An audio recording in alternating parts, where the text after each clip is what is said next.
So the motivation of this paper is basically many markets we observe overrun supply of services due to market frictions such as information asymmetry and market power. And we know that prospective fixed payment policy actually are designed to address this type of issue by eliminating marginal incentives for overrun supply of services. And we have seen in many sectors that these type of policies are implemented. For example, commonly seen in the healthcare markets that diagnosis-based payment scheme for providers, and also in the education sectors, we see that schools actually receive fundings based on student enrollments rather than the actual resource usage. And in the ride-sharing platforms, errors are paid in the predetermined rates. But basically, previous literature, especially in health, they usually focus on evaluating the impacts of the policy that translate from the legal service to the prospective payment scheme. But here we notice that the level of the fixed payment actually is also very important, but it's not really neglected in the literature because it can shape the policy outcomes if the individuals have the reference-dependent preferences. Because with these preferences, actually individuals access outcomes relative to a reference point, and usually it is formed based on familiar pre-existing payments. But if we introduce the fixed payments or the prospectively determined payments, it disrupts these reference points, and it will cause decision makers to perceive the change as a loss or a gain. And especially under the loss aversion, individuals will react more strongly to the perceived loss relative to the equivalent gains, actually. And so, in this paper, actually, we focused on the prospective payment scheme in the healthcare markets, and we wanted to answer these three types of research questions or our research goals. One is provide evidence for the physician reference dependent preferences, and second is that we wanted to borrow the collective model from the family economics and develop and estimate a collective medical decision model. And it has two features. One is that patients and physicians actually jointly make decision making, and second is that physicians will have a reference dependent preferences. But later you will see that why we do not allow patients to have reference dependent preferences. And third, after estimating the model and based on the model, we conduct the optimal prospective payment design under the DDS. Okay. So before I go into the detail, let me briefly talk about the institutional background that we focus on. We focused on the rehabilitation care in China and focused on those individuals that are enrolled in these very large public health insurance scheme or urban employee-based medical insurance. And we rely on the reform happening in 2015 that helped us perform identification in our model and also do the reduce fault analysis. So let's go into the details of these four types of things.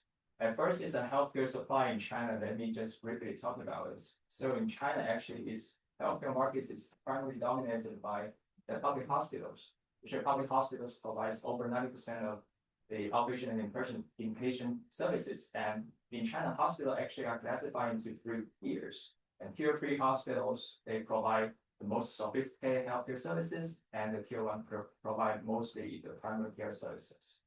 And public hospitals have a very strong financial incentives after the 1980s, because before that, their revenue actually largely depends on the government subsidies provided. But after the 1980s, the government subsidies reduced dramatically to only, you can see that only 7%. So after that, hospitals mainly rely on payment for the health insurance and patients out-of-pocket expense as their revenue. Actually, this paper actually are studying physicians, but basically our data do not report any information about the physicians. So we just make an assumption that hospitals and physicians actually they share the same incentives. It is actually a reasonable assumption for the two reasons. First reason is that actually physicians are the employees of public hospitals. And the second is the physician's income are actually largely determined by the bonus. And the bonus is determined by what? Determined by the revenue they can generate by treating patients. Okay, so throughout the analysis, actually, we will assume that hospitals and physicians, they act as a single agents. Okay, and then we focus on the individuals in the this public health insurance scheme called urban employee-based medical insurance, because our data are the these UBMI claims data and enrollment data. And actually in China, most individuals are actually enrolled in these two public health insurance schemes because the private health insurance market is very small actually. So one is called the urban and rural resident-based medical insurance. It is eligible for two types of people. One is that if you are urban residents, which means that you are urban hukou, but you do not have formal jobs. And second is all rural residents. So these two types of individuals will enroll in this program. And the second is that if you are urban residents and you have a formal jobs, you automatically enroll in the second one. That is our focus. It's called the urban employee-based medical insurance, and it covers inpatient and outpatient services. And we focus on rehabilitation care, and the reform also is targeted on rehabilitation care. Actually, the rehabilitation care is a set of clinical interventions that try to improve functioning and reduce disability for the patients. And it has three distinct features that I really want you to keep in mind throughout my presentation. One is that it really needs very intensive patient-physician cooperations. So that is the reason we can actually estimate the bargaining power of our collective manual decision making, and we can see that patients actually have a quite large bargaining power with that. And second is quite related to the first one, is in the rehabilitation care, actually patients, they need to actively involve in those processes. And the third one is that it has a relatively high elasticity of demand, because from the brand health insurance experiments, we have estimated that the price elasticity of demand is around like 0.2, minus 0.2. But here, from that EJ paper, the elasticity is about minus 0.6. Okay. And it has a very large actually demand in the rehabilitation care in China, but in the supply, they do not have so much supply, so it has a unmet demand and supply. Let me talk about the reform here, which is quite important here. The reform is that this public health insurance scheme, the UBMI actually changed two things. Yeah, let me go slowly. The first is the hospital payment scheme. It changes from the fee-for-service to the diagnosis-based scheme. Okay. The second is that it changes patients' reimbursement structure. Basically, it's the co-insurance rate. It's just too simple to say. But in the next slide, you will see the detail. And it focuses on 110 diagnoses that require the rehabilitation care. And the government classified these 110 diagnoses into 5 different categories. And the price and the fixed price the government sets is based on these 5 categories rather than the diagnosis. Okay, so you will see 5 different fixed price. Okay, and so in detail, let me see that. Let me talk about that. So how it changes the hospital payment scheme. Let's look at for an admission with diagnosis D in category G. Previously, the hospital payment is just fee-for-service, which means that every $1 you prescribe, then you get $1. Okay, but after that, it's diagnosis-based scheme, which means that if you diagnose it as this type of disease, okay, you pay the fixed payment, no matter how much resources or services that you use, you just pay the fixed price. Okay, so you will see that this change, it eliminates the marginal revenue for the hospital or the physician, right? The marginal revenue goes down from 1 to 0. If you think just simply. Okay, and the second, is the patient reimbursement structure. Okay, the previous one looks a little bit complicated, but let me just introduce you this formula. So this formula here is at first E is the total expense, and this CLM is what is called the claimable expense. What it means by claimable, because in China, the public health insurance, if you want to get reimbursed for your services, it has the list. Only the medicines and the services in the list can be claimed, which will be called claimable. Okay, so if you know if the claimable expense is greater or equal to the deductible, and then you will use that formula to calculate your out-of-pocket expense is your total expense minus the claimable minus the deductible times the reimbursement rates. That is actually the amounts that you get reimbursed, and you minus that is your other payments. Okay, am I clear? Okay, so but after that, you see that it is just the fixed price times a fixed co-insurance rate. Okay, this fixed co-insurance rate is 15% for the employees, but 10% for the retirees. Okay, so you'll see that patients' marginal cost or the marginal expense actually decrease, right? Okay, it decreases from, for example, 1. Okay, if its marginal cost is with respect to the total expense, it decreases from 1 to 0. So you will see that it has this policy actually it changes the incentives of the physician and the patients. For the physicians, the marginal revenue actually will move, but for the patients, the marginal cost actually will move. Okay, so in the before regime, the patient is claimable expense the same as E? No, claimable is not same as E, because the hospital or the physicians, they will prescribe some services that are not claimable. But it includes part of this, right? Yeah, include part of it. So the price is not equal to 1. The marginal price is not equal to 1. Yeah, exactly. That's for the simplest. And is deductible episode by episode, or it's an annual deductible? No, it's a case deductible. Case by Case by case. Yeah. Okay. Any more questions? Okay, good. So to summary, you will see that we eliminate the physician's marginal revenue, and we also eliminate the patient's marginal out-of-pocket expense. So you will find that very easy to see that physicians, they tend to provide less services, right? Because you remove the marginal revenue. But as for the patients, you remove the marginal cost, and they want to demand more.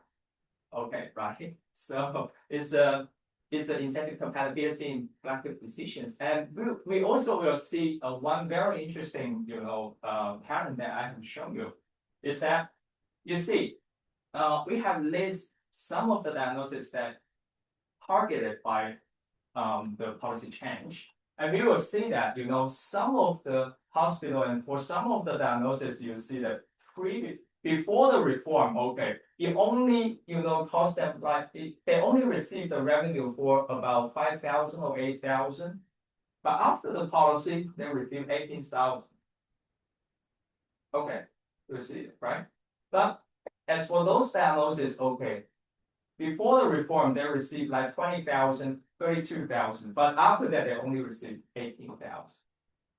Okay, so from the if we think about it from the neoclassical framework, okay, we may think that for the hospitals, they always wanted to decrease the healthcare services they provide because they earn more money. But as we have talked before, the rehabilitation care patients also involved in this decision-making process, actively.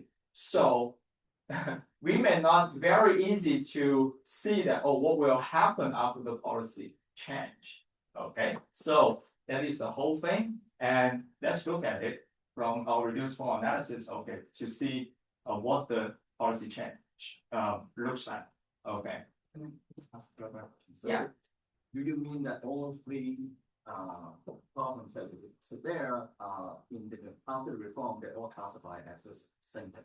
Yes, They just so okay. exactly. Well. Oh, yeah. So curious in your study period, it's common that the physicians can get some payment from the pharmaceutical companies by subscribing certain.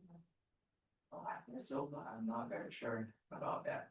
Yeah. I think they probably put for extra income. Okay, I will double check with my office about that. Yeah, thanks. Also clarify, is there any kind of geographic variations or is this like rule? Like universal applies to all different areas and applies to all different applications, I mean, from patient side. From the patient, And for example, as far as I know, if you are civil servant, then you kind of cover by different kind of medical insurance. yeah. The errors in usually to one for the physician side, maybe that we don't say any different things. Yes, from the patient side, actually, we have seen the data if you are a civil servant or if you are, I would say in Chinese it's 干部, okay, so so you will get more, yeah. But from the supply side, okay, you only talk about 7 hospitals. Okay, and the 7 hospitals, it's geographically distributed. Okay, I have 10%, so I need to. Fast. Okay, so the data that we use, okay, basically, the estimation sample is here. Okay, we have treatment group that is the 7 hospital that is targeted, and also in the control we have 22 hospital that is in the same tier and similar size as these 7 hospitals. Okay, and this is the how we say we can say that it's a parallel trend testing. Okay, we have constructed a variable called the change in average hospital revenue is that use the fixed payment minus the pre-reform average as we calculate the share, and we have found that for the delta P is less than 0, which means that you lose money. Okay, which means that previously you have 20,000, but now you have 18,000, so you lose money. But for delta P greater than 0, then you earn money. Okay, we have seen quite different trend. Okay, previously it's quite similar for the treatment control group, but as for the delta P rate smaller than 0, its change is it decreased the healthcare supply. Okay, provision, and then if it is greater than 0, it increase. Okay, so it doesn't fit our intuition about neoclassical idea. And we have conducted differences analysis. Okay, if we try to classify the delta P into more categories, we will see that if it is greater than 0, you will see that the hospital or the expense will decrease. But as for the delta P is greater than 0, then you will increase. Yeah, and we have do a lot of robustness tests by evaluating alternative plausible interpretations, and we all find that those alternative interpretations cannot fully explain our results, and it's still here if we are accounting for those. Oh, strong free chain. Oh, really? Doing this? Oh, it's not in instant. Is the it is the x-axis is the change in average hospital revenue, which means that we classify delta P into 10 different categories. Yeah. And also, okay, so once we cannot find answers from those interpretations, and we decided to construct our model. Okay. So can you summarize that? To use the price, revenue go up for the hospital, there are more of the care being demanded. Yeah. That's the being demanded slash supply. Are you interpreting this quantity as demand by the consumer or physician prescription? They both can. So that is what I say is a collective decision process. So it is it's not only just determined by the physician or the patients, and later you will see the collective model, and you will see the. But could this just be consistent with physician induced demand, right? The physician is driving the decision. They see the revenue go up, they get prescribed more because motivated by physicians' financial incentives. Oh, so you mean, but how to, you know, from the physician side, we think that they always wanted to decrease the expense. They decrease the services because they can earn more. If they provide more services, then the cost will also increase. Yeah. These are all services. Yeah, services. Yeah. Oh, okay. Let's look at the model. Okay, it's very simple. Actually, I just wanted to keep it simple. Just tell you the intuition. Okay, not too many mathematics and formulas. Okay, the model actually is here. We borrow the model in family economics. It's a collective model with patient and physician as agents. Okay, and the patient utility is basically just you know, the health revenue minus the OP expense. No, the health benefits minus the OP expense. And the physicians is the you know, this reference dependent preferences. It has the, you know, gain loss utility, which is pretty much the same as I did in Reddit 2006. And we have one to mention is that the all policy change actually can help us very you know, precisely estimate the degree of loss aversion, because some of the hospitals will go into the loss domain. Okay, so the collective utility is in this way. Okay, and then we have made an assumption about how reference points actually are determined just by, you know, previous experience or the memory. And the impacts of the reform is actually quite easy from just determined by these two things. Although the proposition one looks a little bit messy, but the intuition is just what I told you. Physicians' marginal revenue actually decrease, and patients' out-of-pocket expenses, marginal out-of-pocket expense also decrease. So you just compare these two. Okay, and also physicians will have, you know, they have in the two different domains. Okay, gain or loss. So you actually basically compare three things. Which one is bigger? Okay, it will determine. You will determine the expense will be increase or decrease. Okay. So we have done a structure estimation, and then get the results, and then we also perform a very flexible neoclassical model estimation, and then we still find that the behavioral model done the best, done better. Okay, this is our model fix. This is our results. Okay, we have found that the behavioral model actually, you know, fit the observed pattern quite well, but the neoclassical model actually, they fail to, you know, capture the loss domain trend. Okay. So, and after the estimates, we have conduct the functional analysis by doing this optimal prospective planning design. We have the social planners problem, and then we let the social planners to do this constraint optimization problem. They care the health benefits, and also they care the total expense. And we have found that the optimal level should be a little bit lower. Okay, at 16,000 rather than 18,000, which can be better. The social welfare will increase, the patient welfare will increase, but the physician's profits will decrease. Okay, that is basically pretty much all the things that I have. I think I still have some time to take some questions. Yeah. If you're flying very fast, but I don't understand how exactly identify the bargaining power. Oh, the bargaining how power. exactly I can see the patients increasing the bargaining power after the report. Good. So really good points. Okay, let me go into some details of the identification, which you can very see to easily see that. Actually, we have, you know, you see the four different equations. Okay, the first equation is what? Is the optimal expense pre-reform and the control group for the pre-reform period and the control group. So they do not affected by the policy. Okay, this is the first equation. And the second equation is that for the hospital after the reform, if you are in the gain domain, which means that you gain money, okay, the optimal expense. And the third one is if you lose money, okay, it will get the expense. Okay. Basically,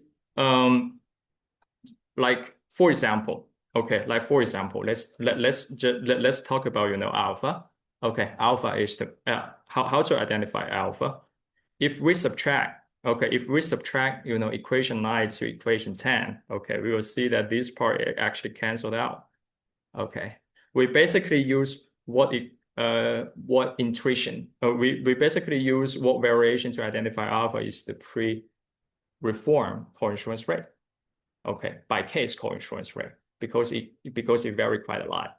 Okay, we identify alpha, and then we can use this equation 12 to determine C. Okay, equation 12 to determine C. Yeah. Yeah. Identify the full. Yeah. Definitely. What about intuition?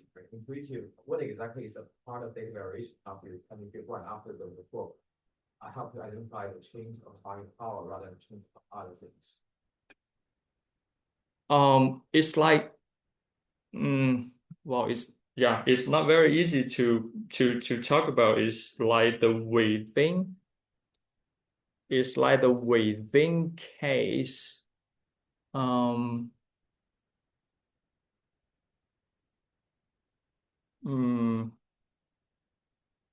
Yes, we can talk. I think it's like it's not very easy actually to get it. Yeah.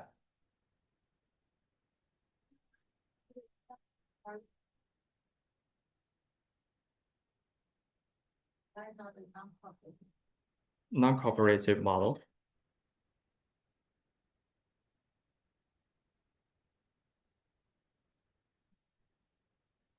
Yeah, basically, for the non-cop,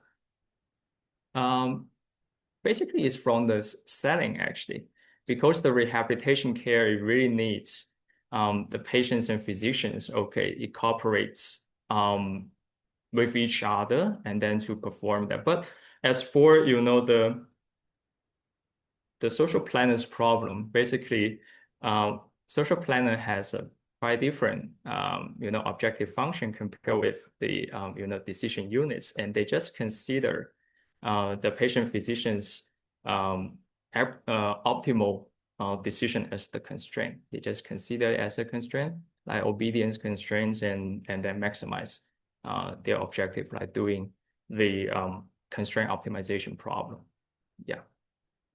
Okay, good.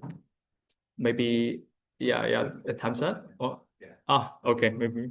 Okay, thank you.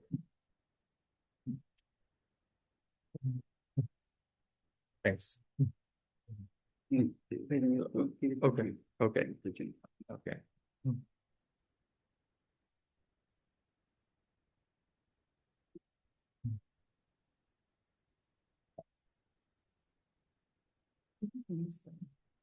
What's the version open?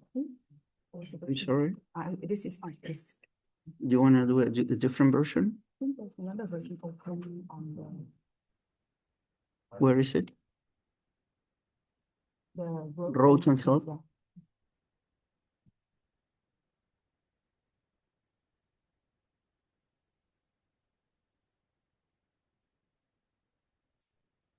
Okay. JV from Singapore Management is gonna talk about vital links, divided gains. All right, thanks. Good morning, everyone. My name is Jing from Singapore Management University. I want to thank the organizers. Really appreciate the opportunity to present our work at the ESA conference and Hong Kong University. So this is a work joined with many other authors. So my colleague,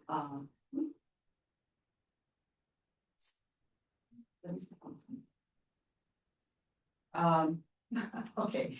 So my colleague, Mali, who is the hardcore structural guy, also from SMU. Xiaoling used to be my master's student. Now she's doing, I think, second year PhD at Rochester. And we also have Yan Wei and Jun Jian, who also appeared in the previous paper. This one. This is not the pointer. I was.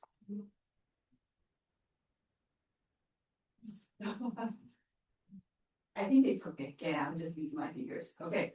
All right. So anyway, back to this. Yang is from University of China and Jingjiang Community University. So in this paper, I'm going to talk about how China's transportation boom impacted healthcare. Because we're talking about essentially healthcare outcomes, so we call this vital things. And I will show you later that it turns out there are a lot of gains from the healthcare perspective, but those gains are divided across the income dimension. Before I dive into details, let me also mention that this is my first structural paper. I was trained as a fine micro reduced form person, but along the way I realized that the beauty and importance of the structural work. So I'm slowly picking it up. But the progress was slow, so it converged into this paper after many years. I'm mentioning this so we can manage the depth of your technical questions later on. But even with that, I welcome questions along the way, so feel free to interrupt me. All right, so apparently this is paper sitting at the intersection of urban economics and health economics. Jingjiang and Yang, we are approaching from the health perspective, while the rest of the workers, including me, are from the urban perspective. So when we look into the transportation network, we have already come to the realization there was a huge boom of transportation network in China in the past few decades.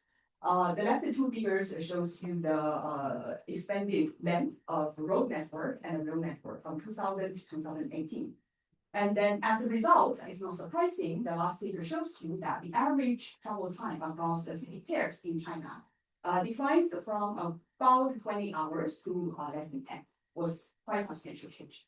So when we think about the transportation network expansion, our minds usually go straight to the underlying economics. How the reduced travel time is facilitating the mobility of goods and labor of people, and how does it shape the redistribution of the economic activities, and then subsequently, what is the change in the population growth, GDP growth, or even the underlying net value, right? So here, I'm going to talk about something different. So we're trying to understand how the better roads also help to facilitate cross-region utilization of medical resources. Okay, this is apparently relevant in the background that in China, we have very unequal distribution of healthcare resources, especially. This is the figure shows you the number of tertiary hospital beds at the prefectural city level, but even on the per capita basis, we still have a vast spatial inequality in terms of the distribution of healthcare resources. Actually, China is unique, is not a unique case. Even for the US, we still have a lot of discussions on those dimensions. And in this background, naturally, we're asking then how did China's transportation boom impacted healthcare? So even though here I use a general term of healthcare, but due to data restriction I will talk about later on, we're going to focus on a particular type of disease. But this disease is very important because that's the highest in mortality. All right, so we are interested in understanding how this nationwide development of the transportation network is impacting healthcare outcomes, despite focusing on particular disease. But unfortunately, we do not have data to cover the whole nation. We only have data for part of the nation. So this is why it justifies why we need to develop and structurally estimate this dynamic spatial model, in which individuals will choose treatment locations by weighing the expected effective public care against the travel time and travel costs and financial. Okay. So after we assess the model in the specific context, and we're going to do extrapolation and do our contractual analysis, trying to understand how the improvement in the national transport network between 2010 to 2018 helped to reduce mortality from this clinical disease as a missionary, which is called CCBB. We find that then the impact is actually quite substantial. It's about 10,000 lives per year, depending the perspectives of how you look at it. I will put more details into this. On top of that, the transportation improvement also narrows the geographic disparity in health outcomes, which is easy to imagine because it's easier for people to travel across locations to seek better medical care. But at the same time, those healthcare gains accrue disproportionately to high-income patients. So the intuition is those people are more easily overcome the travel barrier to seek healthcare somewhere else. All right, so in interest of time, let me skip the literature. Just briefly talk about the data. Our underlying data is the admission level data. This is from the Sichuan Health Commission from 2017 to 2018. administrative hospital level records shows the patient demographics. In particular, we know where this patient is coming from, the city of residence. And together with the medical details, what is the name of the hospital, what kind of severity was diagnosed, what is the procedure, mode of discharge in the form of recovery and mortality. And then we also have this additional information at the hospital level, which would allow us to tell what is the general capacity of the hospital and where the hospital is located in terms of the city, for example, together with a lot of other information. And we aggregate all those information to the city level and then match this to the city care level information and other travel time, because eventually the model is going to not at the city level. All right, so this is the general sum stats. I can come back to this in a moment. So let me show you three stylized facts that motivates how we model our work and also justify some of these silver impressions how we should relate to. Okay. So the first pattern, we want to convince you there is a deep relationship between the availability of medical resources and the tendency to travel. So on the left side, we have out of all the home city patients, what is the share of the patient that choose to go out of the city to seek treatment somewhere else? So we can see that this is inevitably correlated with the abundance of the medical resources in the home city. So if you have a lot of resources, then you're less likely to go somewhere else. Okay. So this is about the home city. And then on the right-hand side, we want to look into where are you going, so the destination city. So here it shows that out of all the patients who are traveling around, then what is the share of those people, patients that choose to go to a particular city that is positively correlated with this city's medical resources. So those places with a lot of medical resources are attracting patients from somewhere else. All right, so along the way, we decide where to go, what is going to be the barrier in between in determining which city you want to go. And then here we show that based on a very simple gravity equation, that the share of the patients traveling from city A to city B is going to be affected or at least negatively correlated with the travel time between those two locations. All right, so the last pattern is to show you a relationship between the share of the out-of-city admission with some underlying demographics, in particular about the income. Okay, so here it shows that the high-income people, they are more likely to travel somewhere else. At the same time, there seems to be interacting effects with the condition of your disease, how severe your condition is. And then this is why later on in auxiliary regression, we also introduce this interaction types. Okay, so now I'm going to come to the model. We have a very simple dynamic model to try to capture the location choices of the patients. So you have this preset of time from 0 to infinity, and you have capital K number of cities. In our context, in Sichuan province, or Econometrics, data is from Sichuan province. That's why it's coming from the Sichuan Health Commission. We have about 21 production zones. So we impose a constant population size. That is to say, for a city, if a share of the population became sick and died, and then you're going to have a set of newborn to replace the exact number of newborn to replace those people. And then all those individuals reside permanently in their home city. So we do not model mobility. So here the location choice is purely about the healthcare treatment location choices. Okay. Okay. So there are two state variables. The first one is the health status. Which is indexed by S. So if the health status is -1, usually that means that the person died. Okay. And then if it's value 0, that means the person stays healthy. And then there are going to be a set of numbers, a positive number from 1 to capital S, which means that the person is sick and sick with different level of severity. Okay. In the model, of course, it can be generalized into multiple levels of severity, but in the data, we'll just characterize this on competitors. Okay. All right, so the health status involves statistically over time with this probability of a pi transitioning from one state to a different state across time. Okay. We allow this person to be born sick and then born healthy and then become sick in the next period. And then after that, with a certain probability, the person will transition to be recovered or die. Okay, but we do not allow the person to translate directly from healthy to die, because we cannot capture that anyway now in that data. And here, when it comes to calibration, we do not allow cross-category transition of the different either, even though in the model itself, we can easily do that. Okay. All right, so this is the general setup. The second state variable is called the productivity, which captures the the static process of the income growth, which is characterized by this equation. And when the person is sick, then we impose this discount factor delta. So the overall income is then reduced because of the sickness. Okay. All right, so then we can talk about this decision separately for healthy individuals and sick individuals. For healthy individuals, the decision is relatively straightforward because they do not make those decisions. This is more like passive decision process. So you're healthy, then this is you have your income and you consume it fully hand to mouth, and then you have your utility derived from your consumption as the first term. Okay. And then following that, you have your expected value in the future. Okay, so this is how we characterize the value function. The healthy individual can become sick in the future, can stay healthy, continue to stay healthy.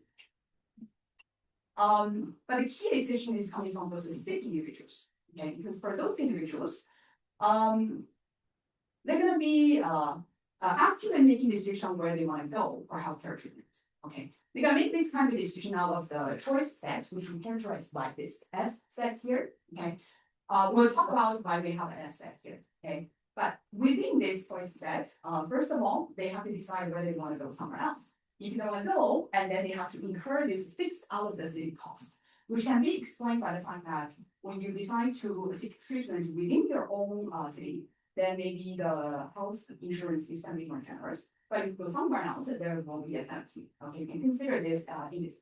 Thank you. I was thinking about consider precaution regulation and since that I would elaborate to say before I'm getting sick. It's possible, but as I mentioned earlier, we didn't model migration decisions. The decision process is purely about where you go. Plus, that in our data, we have only 2 years of time period. So during this period, the relocation is relatively limited.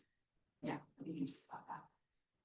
All right, so this is the first term, okay, and then following that, we model this travel cost as this utility directly into the utility function, okay, which is potentially related to your origin and your destination, okay.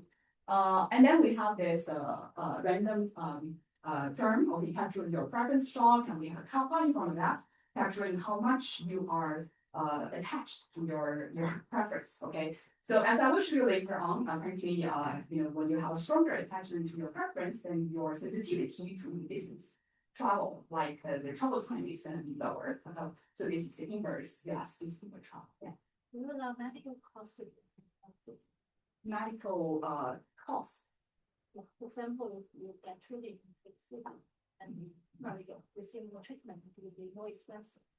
And also whether you can get reimbursement. I see. We don't really have a price in this. Okay, we have the capacity of the city being translated directly into a health outcome, which impacts your utility.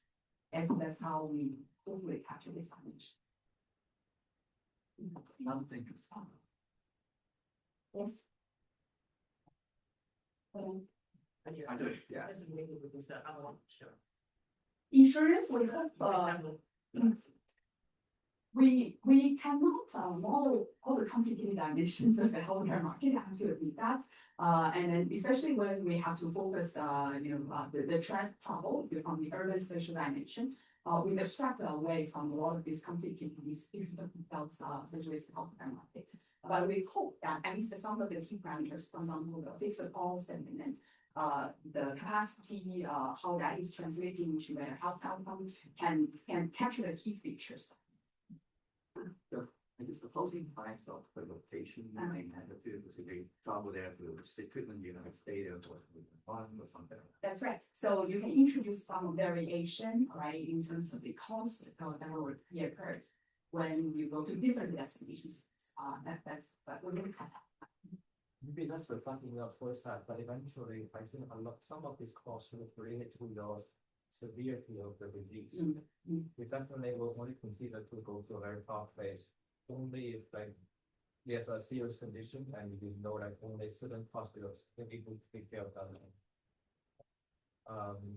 But maybe like I was thinking about the cost could be like correlated with the severity to some extent, and the like the variable is to give some in this condition for cost function pregnancy. At least you want some of that so that it depends on the current health condition. I see, I see. I'm not too sure about the severity part because for now it's exogenous in the model. And then whether this is capturing sufficient variation among examinations. I don't think we No, it's not you are talking about the reverse cost. I'm just the conditional. I have different health condition. I may think about the probability go to somewhere depend on that. But the reason why it depend on that may either come from the cost of the treatment is different, or come from the probability I get treated is different. So somewhere in the model should have that. Okay, okay, but the severity is definitely something we modeled. Yeah, and we also quantify how the parameters vary on those dimensions they do exercise. We can capture working. Okay, so I will talk very quickly, okay, about the choice set. So we do not allow the individuals to go anywhere. Okay, this is where there's the choice set imposed. There are serving two purposes. One is sensible in the sense that only the person has enough means to travel, and then the person can go that particular location. Okay. On top of that, it is a better match to the data because we do have a lot of zeros in the data. Okay.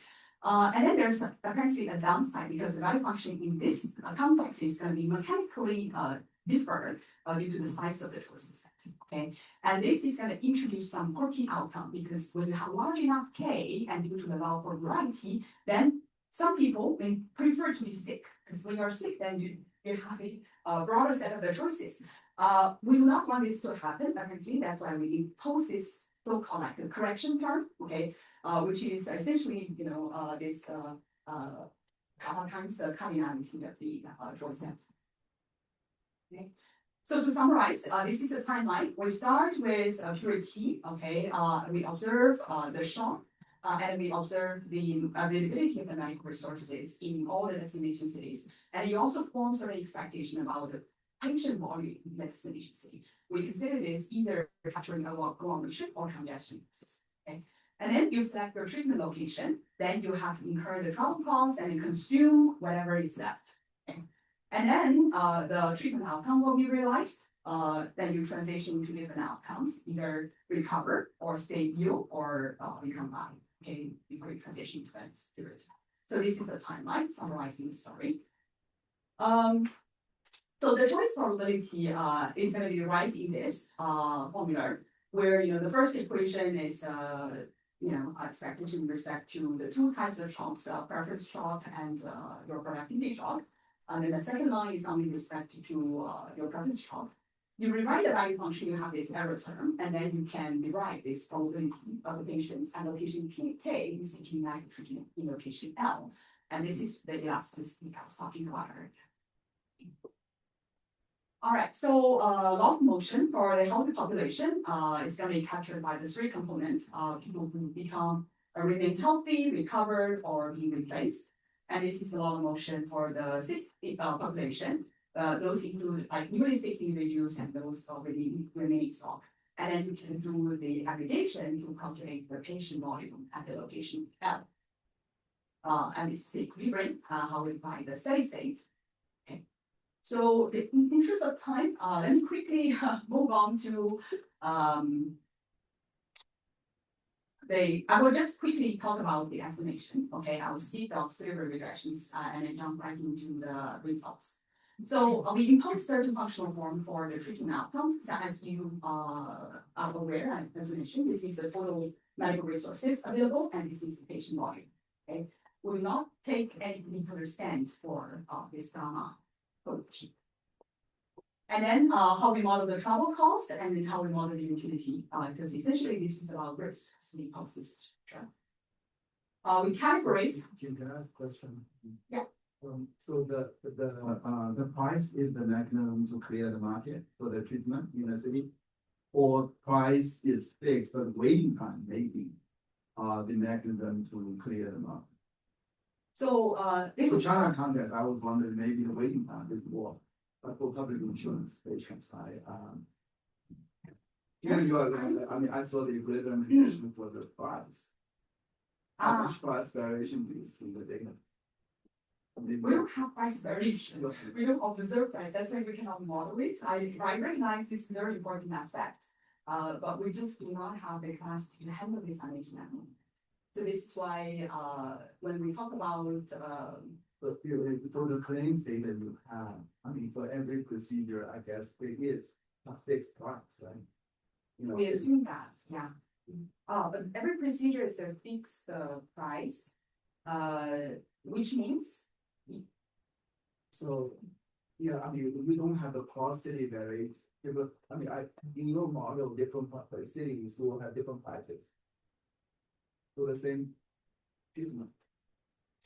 Because demand and supply or right consumers are going to some markets with because they have more bad or something and the price will have to go.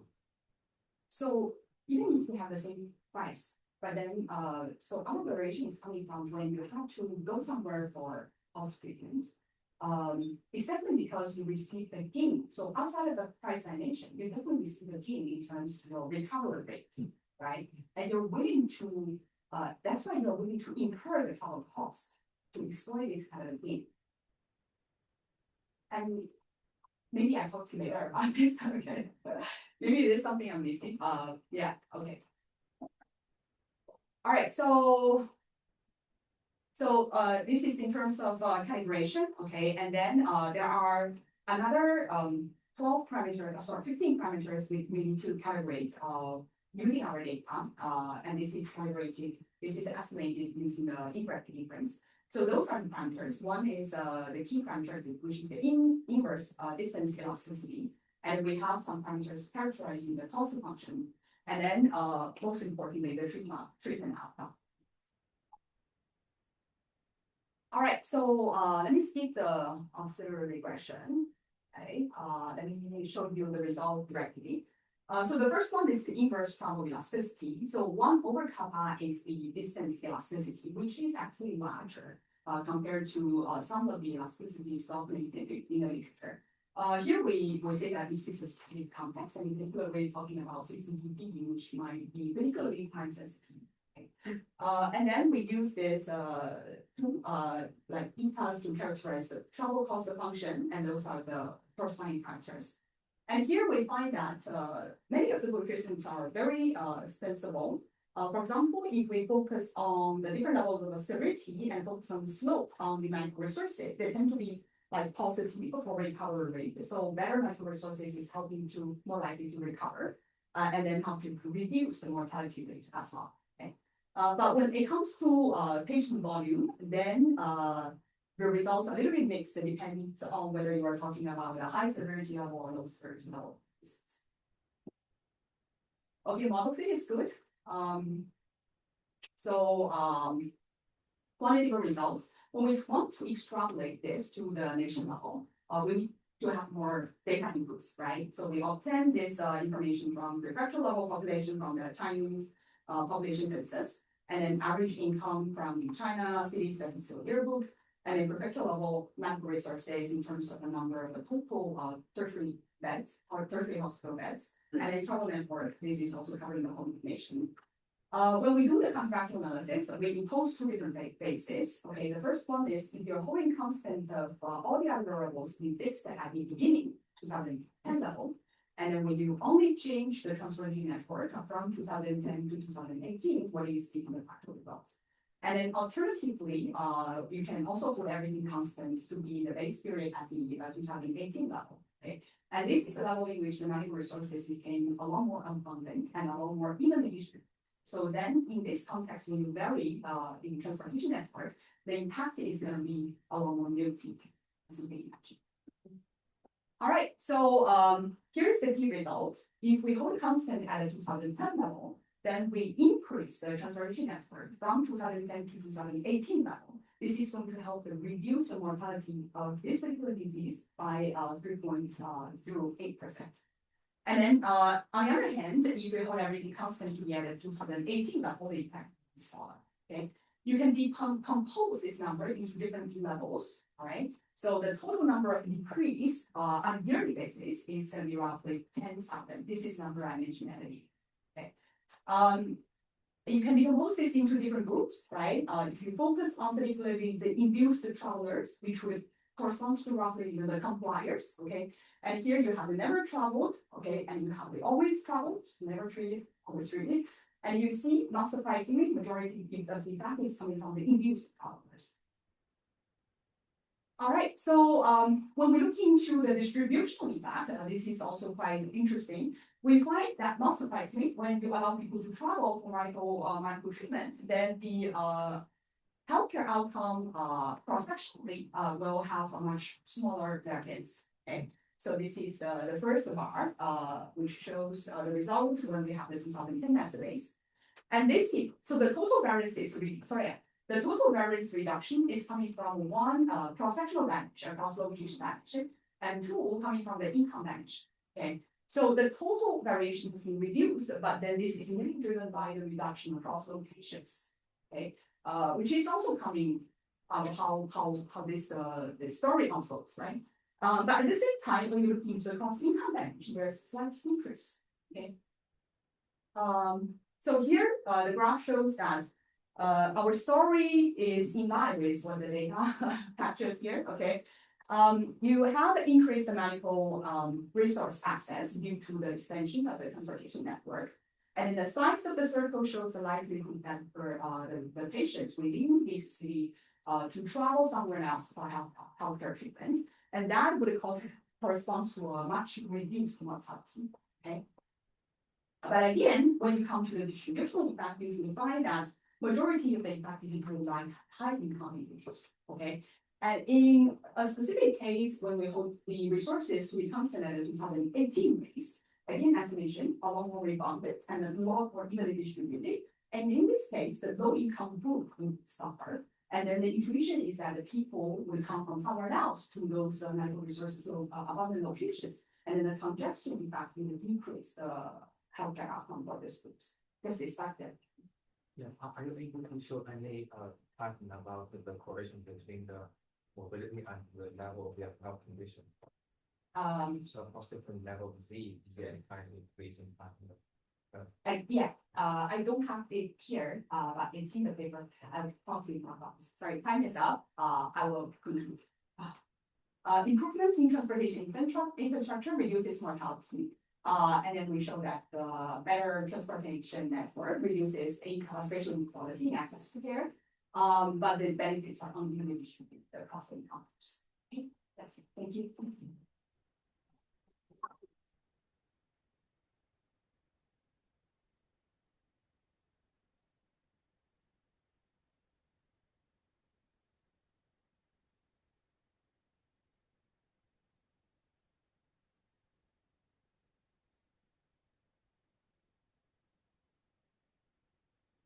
Did you cite Professor Trogdon's seminal paper on choice of catheterization hospital or? No, I'm just kidding. No, he has a paper. I didn't see that. But it's you might want to take a look. It's old now. IR 2009. Yes. Okay. Justin Trogdon from all the way from Chapel Hill. All right. Thank you for having me. This is a co-authored work with Andrew Capron and Brian McManus at the University of North Carolina, Bart Hamilton at Washington University, and our wonderful host Juan, who I apologize, I forgot to update your. Okay. I can go back. Yeah. I was going to send all the hard questions to you, but to make it up for you, I'll try to take the hard questions. Oh, we go. On my way, and here we go. All right, so the motivation for this paper is the following. So we know the randomized control trials are the gold standard for treatment effect estimation. The randomization within the trial group, gets rid of potential unobserved confounding across groups, across the different treatments, and allows us to look at outcomes in a treated and untreated. So it's good for internal validity, but we also know that external validity can be questionable. And what we often worry about in traditional clinical effectiveness studies is that the group that is agreed to randomize into the trial may have their own expected potential outcomes to be higher under the treatment that they might get under randomization. And so we get sort of a Roy selection, and like people who would probably be successful on the treatment are the ones that join the trial. So we've seen this in like labor market training. We've seen papers early yesterday where for conditional cash transfers and education, you end up with potentially selected samples that have higher value for those outcomes. So in general, randomized control trials may not identify the population average treatment effect. And for the purposes of this paper, and if you want to use the term, you can in the future, we'll refer to the average treatment effect that the trials are estimating as the volunteer average treatment effect. Right, so the average treatment effect amongst the group of volunteers for the trial.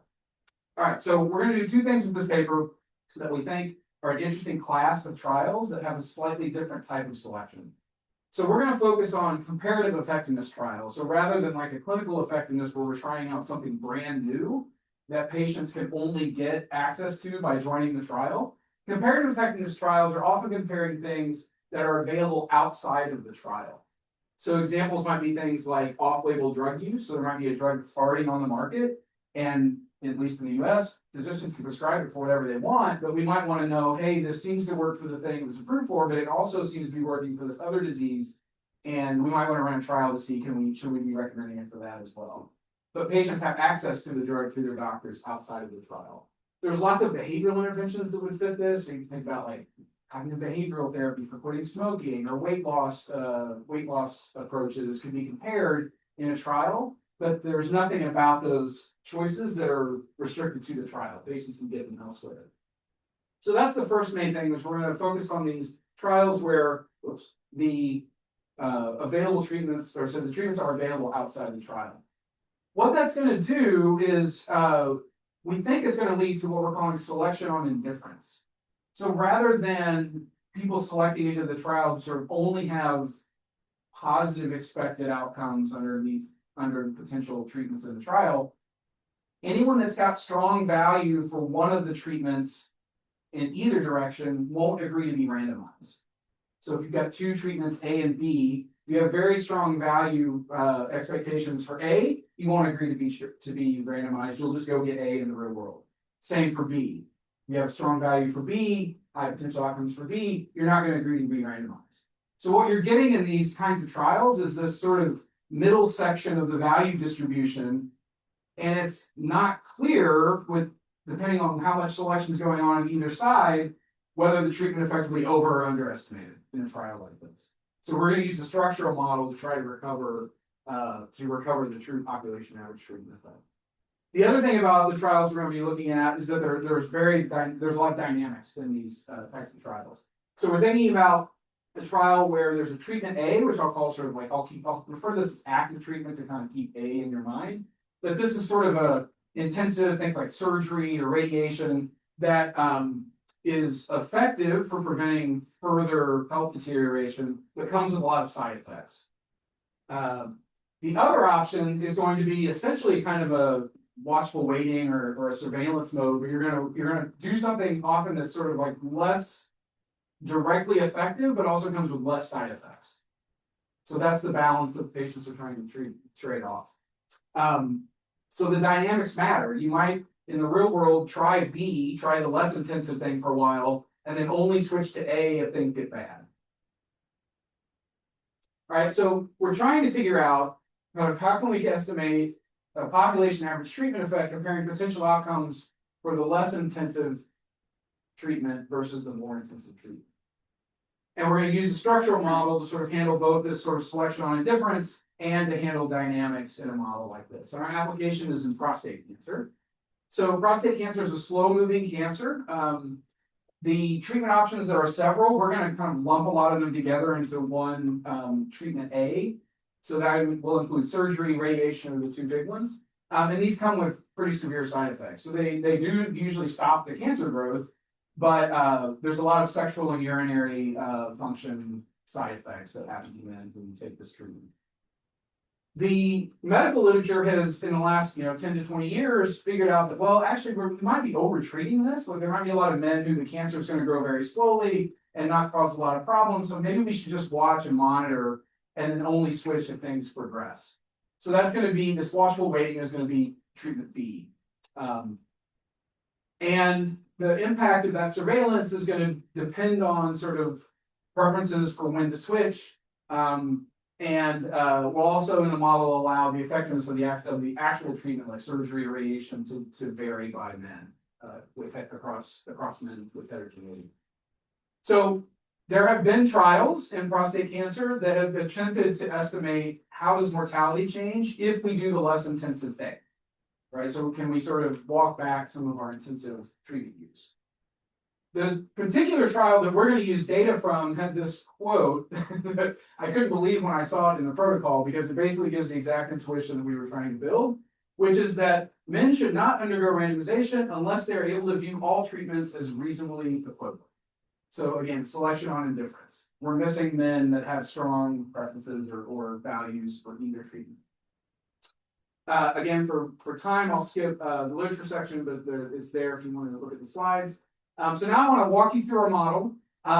We're still in model fit mode, so I'll confess there's some moments that we're not quite thinking yet, which means like Dr. Foos talked earlier yesterday morning, I'm going to show you some numbers and ask you to forget them pretty immediately.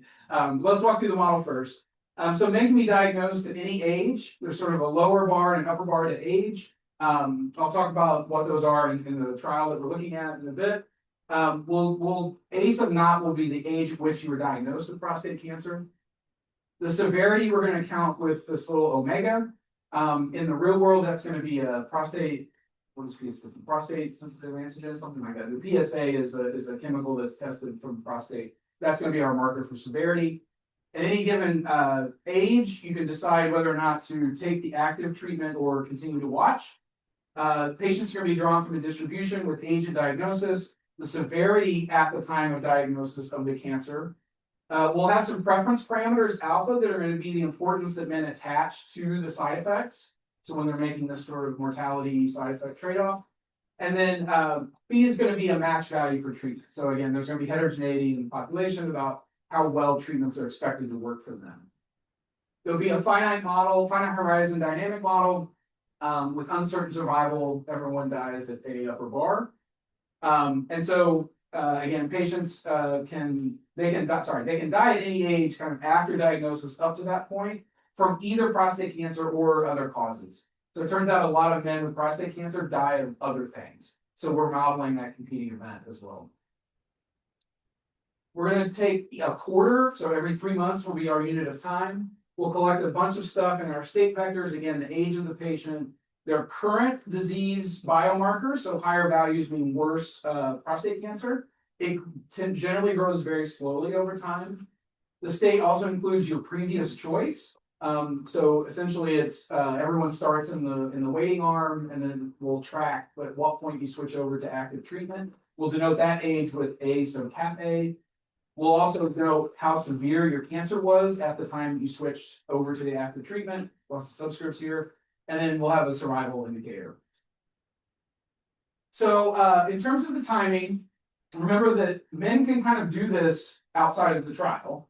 And so outside of the trial, it's just kind of an optimal stopping problem, right? I'm going to keep watching my prostate cancer, my PSA scores, and at some point I'll decide, okay, things are looking bad enough. Let's do the surgery. Let's do the radiation.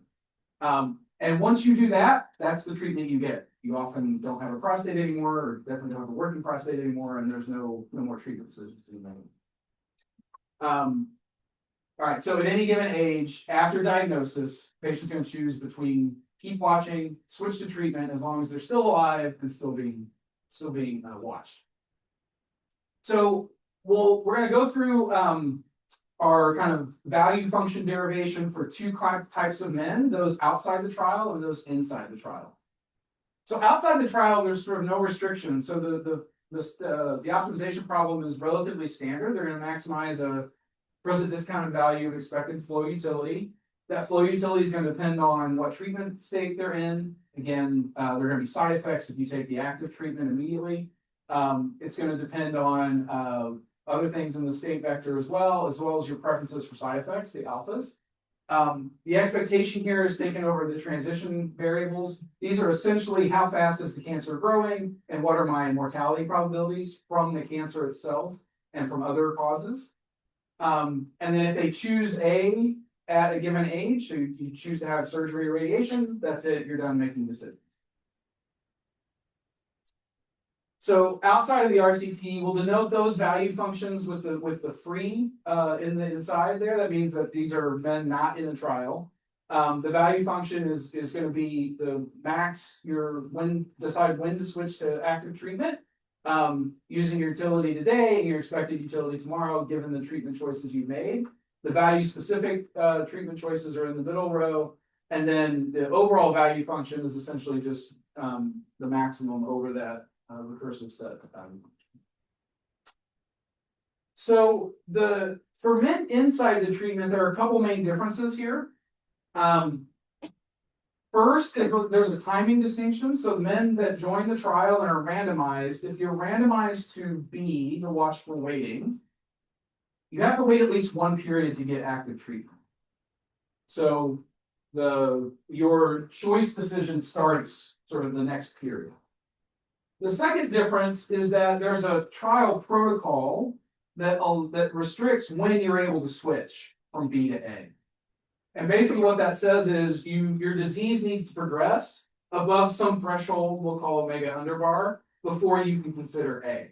So I'll show you in the next slide, but you're starting a little bit later, and then you'll also need to know kind of what your decision was at the time of the initial randomization. So for men inside the trial, their value of active treatment is actually the same as that for outside the trial. So treatment's essentially curative, it stops the disease progression, and there's no further decisions to make after that. So their mirror image is there. What's different is the value of being on watchful waiting, or B. And here, the future part is going to depend on progression. So the probability here is whether or not your disease progresses to a state in which you're allowed to choose active treatment inside the trial. So if it progresses, you get to choose whether you want to keep watching or take the active treatment, given that you've met the threshold and you're still on the watchful waiting. If it does not progress, you just are going to be getting the next period. You're still on B. So you'll see that there's some constraints that the trial imposes. If we then back up and think, okay, well, how do the men decide to even enroll in the trial? We're going to assume sort of these rational agents who can do all of this math that I just laid out. Randomization probabilities are going to be P sub A and then P sub B, which is just 1 minus because there's only 2 arms. So the value of enrolling in the trial, you'll have some probability of getting randomized to active treatment. Conversely, you'll get randomized to the watchful waiting arm. In order to match some of the moments, we also add a shock here that's kind of uncorrelated with anything else. You can think about epsilon as representing maybe like preferences for sort of altruistic, like I want to help science, or you have a particularly motivating recruiter at your hospital. But it's sort of a uncorrelated shock that sort of might tilt your decision one way or the other. If you just decline the offer to join the trial, you're back in the free state. And so you're only going to enroll in the trial if the value function of your best choices inside the trial under its protocol are at least as big as what you could get outside the trial. Maybe this is a little bit conceptual discussion, but do you feel like the probability someone will be diagnosed with prostate cancer, it will also be correlated with the probability they will choose to enter into the random trial? I mean, the diagnosis is not exactly random to some extent.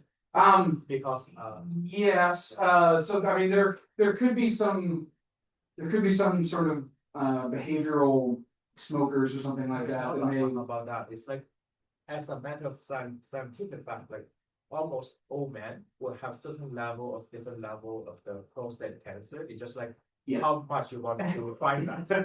Because like the biopsy on the dead body, especially for old man, almost everybody will have some kind, we call it latent cancer cells, right? It's just like whether you want to find them or not. Right, right. So let me move on a couple screens. So the way we're going to do the way the trial data works that we've got. Oh, good, it's right here. Is we're using data from the PROTECT trial. This was run in the UK. They screened enrolled men in the early 2000s. And here's the men that we're going to be looking at to answer your question. So they got a PSA screen. They had to be between ages 50 and 70. And their PSA scores, what we're calling omega, had to be above 3 but below 20. And then if they were too sick with other stuff, they weren't eligible for the trial. One super cool thing about this trial is that we have data on eligible men who chose not to be randomized. So not only did they collect data on the trial participants, they actually collected the same data on the refusers. They called it the choice cohort. So we're going to use data from both sets, essentially an observational set and a trial set, but they were all eligible in the same way. Okay. Again, we're going to conduct kind of condense some of the treatment arms down into one, so mainly kind of surgery or radiotherapy. We're just going to call that the active treatment A. And then we also add a metastasis to our framework. So the idea here is that at some point it progresses and leaves the prostate and goes to other body organs. That's when mortality risk comes into play. So localized prostate cancer is not a mortality risk in our model. It's only once it spreads outside. So that progression in the trial is determining when you're allowed to switch, and it's also determining when there's a real mortality risk if you don't take the active. So we're going to use a method of simulated moments estimation technique. So we're going to pick a set of parameters, solve the model, generate moments out of the model, and then match it to moments that are reported from the trial. So I know the trial's a little old. One of the nice things is we have long-term follow-up for these men. So we're coming up on my 20-year follow-up there. And so new papers are still being published out of this trial. We're focusing here on two. So the 2016 HAMI paper is sort of the main trial results. You think of those as like the intent to treat VATES, volunteer average treatment effects. And then the Neal paper is data included the choice sample. So men that were eligible for the trial, but on their own said, no, I'm not going to join. So in the trial participants, to orient you here, the first column called active monitoring, that's our B. There's 545 men there. We're combining the next two columns into our group A.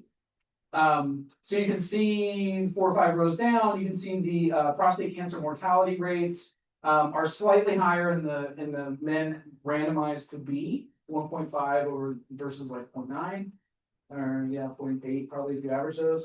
And if the next couple rows of progression, and then all-cause mortality. The all-cause mortality is pretty similar across the trial participants, but progression is also higher in the group that's randomized to B. In terms of the switching within the trial, what you see is what you might hopefully expect is that the men that were randomized to either radiotherapy or surgery, so that's our capital A, those are the red and blue lines. Most of those men got the treatment that they were randomized to, and they got it pretty quickly. The green line are the men that were randomized to B, the active monitoring, and you see that they do over time switch into treatment. So there is disease progression. And so that you see this green line kind of moving up. So in a few slides, I'll sort of show you kind of how we match that, these particular switches. The Neal data, the Neal paper that came out 5 years ago, reports on the choice set.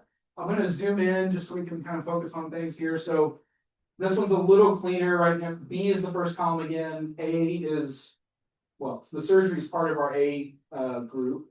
And then the rows are chunked in you'll see randomized cohort and treatment choice cohort. So the first block are the men that chose to be randomized. The second are the ones that chose to not be randomized, but were still eligible. So the first two are looking at prostate cancer death. You'll see that the death rates are slightly higher in the choice than the men that didn't volunteer and who also did not take active treatment. And they're also slightly higher amongst the active treatment group outside of the trial. The second block is the metastasis or prostate cancer, so it's sort of a combination of progression and death. Those are a little more similar within the active monitoring group, randomized versus non. But you will see that the men that received treatment outside of the trial had slightly higher progression and death than those inside the trial. So as I mentioned, we're going to take a method of simulated moments approach. So we're going to aggregate, I think we've got about 59 moments from the trial data here. It includes things like transitions from B to A, so that green line I showed you earlier, transitions to metastasis, transitions to death by prostate cancer or death by others. We're going to bring in another data set that we hope is going to help with some identification. Remember that alpha, I said one of the key trade-offs is that men are worried about death, but the side effects are also important to them. So there's another cohort data set from North Carolina. I had a colleague that led this study. And the cool thing about this is they actually got to survey the men in North Carolina newly diagnosed with prostate cancer before they did any treatment. And they asked them sort of how important are the common side effects to you. And so we group these into sort of a high, medium, low concern for side effects. We are making the assumption that the sort of distribution of these preferences would be similar in our UK cohort. So that's a big assumption, but it does give us directly observed preference data, alpha, right? So that doesn't have to be sort of an unobserved heterogeneity thing in our model. So for the per period utilities, we're going to normalize utility of death to 0. If you're alive and don't have any side effects, it'll take a value Q as a function of your age. It's between 0 and 1. You can think about this as like a quality adjusted life year sort of approach that will vary by how old you are. If you're alive and have side effects, that'll get scaled down by this phi of alpha I. And we have data from our second cohort on the alpha I's. The progression is going to range from 3, the lower end of the PSA values, up to 30. And it's going to take each period, there's going to be a discrete step that it can take. So there's a probability that you can take up one step in your disease progression. And we're essentially using logit probabilities for these. Almost all the state transitions look like logit probabilities. So you've got death from prostate cancer, death from other stuff, and then disease progression. All right. So I think I've said this part for the simulated moments. Let me show you how we're doing so far. This is the part that's still in process. So in terms of enrollment, we're not doing too bad. About 2/3 of the eligible men opted to be in the trial. When we look at the volunteers that went into the trial, the switching from B to A, we're underestimating switches early on. So within the first like 2 to 4 years out of their diagnosis, we're not quite getting that right. There was actually more switching in the men randomized to B. So we're working on that. If we look at some of the health outcomes, we're doing pretty well in the second and third blocks here for mortality from prostate cancer and from other causes. We are actually overestimating the disease progression. So one of the things we're in process right now, you'll notice we've got moments at 10-year follow-up for disease progression. We've actually found some moments that are a little bit more fine-grained between 0 and 10 years. So we're adding some North American cohort that tracks prostate cancer disease progression in another sample of men. We're playing with whether or not we could use that as an estimate of the sort of technology of disease progression. So these are for the choice cohort. We're doing pretty well at figuring out, like, for instance, when they decided to take A. So for ages 50 to 69, it's about a little less than half of the men. Again, we're doing better on the switching in the choice cohort than we are in the trial cohort, but we're still kind of overestimating disease progression even in the choice cohort, or the non-randomized men. The model it's doing some things that you might expect. So this is a CDF of alpha. So this is sort of the distaste for side effects. And each group here, each color line is a different group of men. So these were men in the trial randomized to A, men in the trial randomized to B. And then the orange and purple were the non-randomized men who took A or took B. And basically what you'll see here is that the men that chose B had higher distaste for side effects, right? So they waited. So that's what you might expect. If we look at the CDF of the initial disease severity, you'll see separation as well amongst the men that did not join the trial. So the men who didn't join the trial and decided to wait on their own tended to have lower severity at the start. So they were the prostate cancer was less severe to start. And the men who did not enroll in the trial and took treatment had higher disease states when they got diagnosed. So again, the model's doing some things that we think we would expect.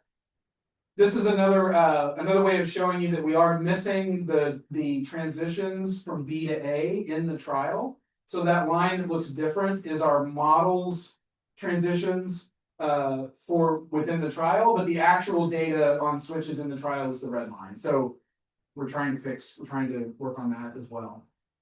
Once we figure all this out and get estimates that we like, we'll give you numbers like this. So the trial itself reports a voluntary average treatment effect comparing B to A on morbidity mortality of a difference of about 0.7 percentage points. That doesn't sound like a lot, but if you look at the baseline 0.8 percentage point mortality in the active treatment arm, relatively speaking, that's a pretty big difference. Our model can match that in terms of men within the trial. We can also then extrapolate that to sort of all the eligible men with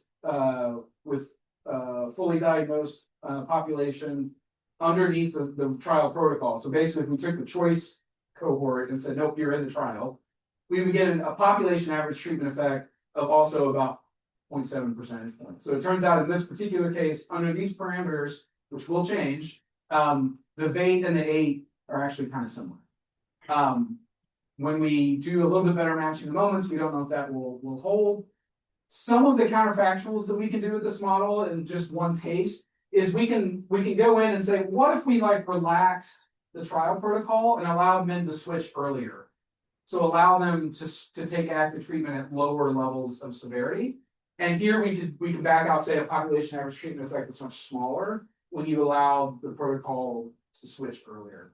So we can do some things like that as well. Again, this is Professor Fu. Here's our numbers. Now forget them before you leave the room because they will change. But thank you for your time. Again, to summarize, we think we've got a class of trials that's pretty unique. When you have treatments that are available in the real world, the people that join a trial have to be indifferent between those options. And that's a different type of selection than people often focus on. And we also have this interesting trial where there's a lot of dynamics in the disease decision making. So we can combine the experimental and the non-experimental data with the structural model for estimation. And once we get those nailed down, we can start calculating population average treatment effects for other groups that might not be in the data, or think about different types of trial protocols that you might want. So thanks for your attention. I'll take questions after we get dismissed, I think. Yeah, maybe one question, otherwise. So the previous slide, when you reported the effect T, the treatment effect here with the RCT reports, this is randomizing to A versus randomizing to B with the option of switching to A when omega exceeds the threshold. Yes. Yeah. And how long typically is people who are randomizing to B before they switch? Yeah. So let's see how fast I can get there.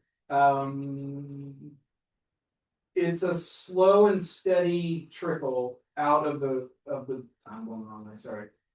If you remember the figure I showed that had a green dotted line, that's what I'm trying to get. Ah, there it is. Nope.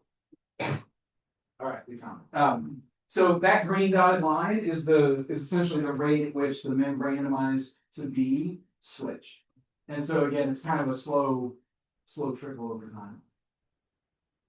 So I don't know if I'm sure you're aware, there is a literature. So for ethical random control trial design. Okay. So this is the statistician who invented Bayesian Okay. empirical Bayes method. Okay. We happen to have worked on a few papers recognizing that the random control trials often face ethical dilemmas. You cannot deny Right. somebody who have obviously will benefit from treatment, from the treatment because of, right, so, and vice versa. So I think there's some math papers Okay. that look at this type of inference when the design is facing ethical. concerns. Okay, yeah, I'll look those up, I appreciate It it. seems to be related to. Yeah, no, that's worth a look. Yeah. All right, thank you all, feel free to grab me afterwards.